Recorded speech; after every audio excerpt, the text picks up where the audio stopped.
বন্ধুরা, ভারতের অপারেশন সিন্দুর পর পাকিস্তানের ঘুম উড়ে গেছে। ভারতের পরপর বিমান হামলায় পাকিস্তানের বিমান ঘাঁটিগুলোর প্রচুর ক্ষয়ক্ষতি হয়েছে। ভারতের আক্রমণের পর পাকিস্তান ভারতের রাজস্থান, পাঞ্জাব ও জম্মু কাশ্মীরের সীমান্তবর্তী এলাকাগুলিতে পাকিস্তান ড্রোন ও ক্ষেপণাস্ত্র হামলা চালায়, যা ভারত পুরোপুরি ব্যর্থ করেছে। পাকিস্তানের ড্রোন ও ক্ষেপণাস্ত্র হামলা রুখতে সবথেকে বেশি সাহায্য করেছিল ভারতের সুদর্শন চক্র অর্থাৎ রাশিয়ার S-400 বিমান প্রতিরক্ষা ব্যবস্থা, যেটা রাশিয়া ভারতকে দিয়েছে।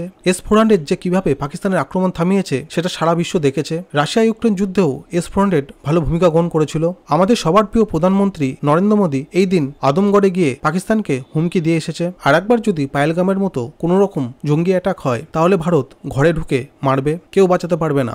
এমনকি পাকিস্তানের প্রিয় চীনও পাকিস্তানকে বাঁচাতে পারবে না। চীন বরাবরই ভারতের বিপক্ষে পাকিস্তানকে প্রক্সি ওয়ার করার জন্য সাহায্য করে আসে। এবার উপযুক্ত জবাব চীন পেয়েছে, কারণ চীন পাকিস্তানের একাধিক missile, rocket, HQ-9 missile defence system সবই চীনের দেওয়া। পাকিস্তানের সৈন্যবাহিনীর প্রায় 80% অস্ত্র চীন থেকে আসে। চীনের একটা মিসাইল ডিফেন্স সিস্টেমও কাজ করেনি। ভারতের রকেট ব্রহ্মোস মিসাইল পাকিস্তানের ভেতরে ঢুকে পাকিস্তানের একাধিক এয়ারবেস ধ্বংস করেছে, যার মধ্যে রয়েছে নূর খান এয়ারবেস, যেটা পাকিস্তানের রাজধানী ইসলামাবাদ থেকে মাত্র 10 কিমি দূরে। আর এরই মধ্যে রাশিয়া ভারতকে S-500 তৈরি করার অফার দিয়ে দিয়েছে। রাশিয়া ভারতের সাথে মিলে ভারতে S-500 তৈরি করতে চায়। S-500 মিসাইল ডিফেন্স সিস্টেম একটি অত্যাধুনিক মিসাইল ডিফেন্স সিস্টেম, যেটি S-400 থেকেও দ্বিগুণ শক্তিশালী। এর র্যাডার ব্যবস্থা আরো উন্নত মানের। S-500 missile defence system hypersonic ক্ষেপণাস্ত্র, নিম্ন কক্ষপথে স্যাটেলাইট এবং স্টেল বিমানের মতো অত্যাধুনিক যুদ্ধ বিমানকে ট্র্যাক করে ধ্বংস করতে পারে। S-500 এর বহুমুখী ক্ষমতা আছে। এর পরিসীমা মনে করা হয় 600 কিলোমিটার, উচ্চতায় 200 কিলোমিটার পর্যন্ত পৌঁছানোর ক্ষমতা রয়েছে।